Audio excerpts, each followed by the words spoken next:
এইভাবে এক মুঠো চিড়ে দিয়ে লাউয়ের তরকারি করলে তরকারির স্বাদ দ্বিগুণ হয়ে যায়। নমস্কার বন্ধুরা, কিচেন অফ সোনটাই চ্যানেলে আপনাদের স্বাগত। আজকের রেসিপি লাউয়ের তরকারি। আমি এখানে পরিমাণ মতো লাউ কেটে নিয়েছি, ভালোভাবে ধুয়ে জল ঝরিয়ে রেখে দিয়েছি। এখানে একটা মিক্সি বাটি নিয়ে নিয়েছি। আগে থেকে আমি কিছুটা পরিমাণ মসুরির ডাল ভিজিয়ে রেখেছিলাম। এর মধ্যে হাফ চামচ হলুদ এবং পরিমাণ মতো লবণ দিয়ে ভালোভাবে পেস্ট করে নেব। আমার এখানে পেস্ট করা হয়ে গেছে। একটা বাটিতে ঢেলে রেখে দেব। কড়াইতে পরিমাণ মতো তেল বসিয়ে দিয়েছি। তেলটা গরম হয়ে যাওয়া পর্যন্ত অপেক্ষা করব। তেলটা এখানে আমার গরম হয়ে গেছে। এখন মসুরির ডালটাকে বড়ার আকৃতি করে ভালোভাবে তেলের মধ্যে দিয়ে দেব। এখানে আমার পুরো মসুরির ডালটা বড়ার আকৃতিতে দেওয়া হয়ে গেছে। এখন গ্যাসের ফ্লেমটাকে মিডিয়ামে রেখে ভালোভাবে ভেজে নেব।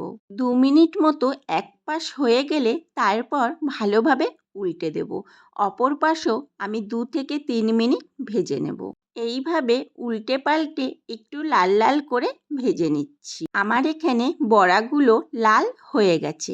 এখন বড়াগুলোকে আমি অন্য পাত্রে তুলে নেব। ওই তেলের মধ্যেই কালো জিরে এবং 2-3টে কাঁচা লঙ্কা ফোড়ন দিয়ে দিলাম। 1 থেকে 2 সেকেন্ড একটু ভেজে নেব, যাতে কালো জিরে এবং কাঁচা লঙ্কা থেকে একটা সুন্দর গন্ধ বেরিয়ে যায়।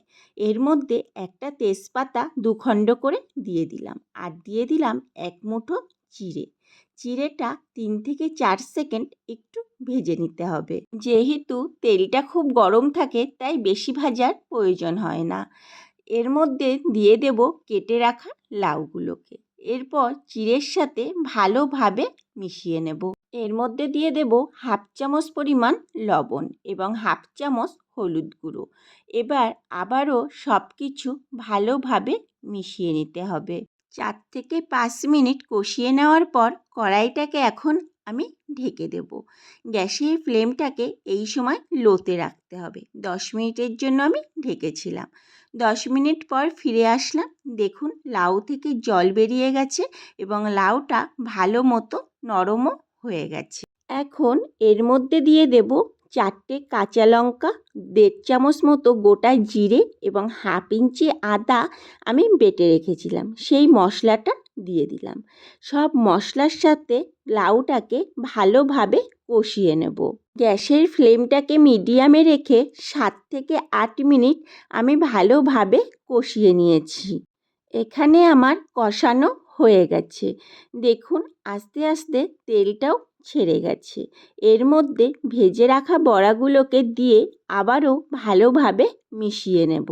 এখন 3 থেকে 4 মিনিটের জন্য আবার কড়াইটাকে ঢেকে দিচ্ছি। আমার কিন্তু এখানে কোনো জলের প্রয়োজন হয়নি, কারণ লাউ থেকে অনেকটা পরিমাণে জল বেরিয়েছে। 3 থেকে 4 মিনিট পর ফিরে আসলাম।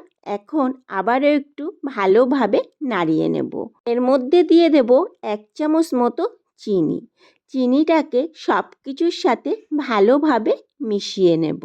এখন কড়াই থেকে নামিয়ে নেব। তৈরি হয়ে গেল আমার চিড়ে দিয়ে দারুণ স্বাদের লাউ তরকারি। এইভাবে একবার হলেও বাড়িতে ট্রাই করে দেখবেন, এর স্বাদ দুর্দান্ত হয়। এরকম নতুন নতুন ভিডিও পেতে হলে আমার চ্যানেলটিকে একটা লাইক, শেয়ার এবং সাবস্ক্রাইব করে পাশে থাকার অনুরোধ করছি।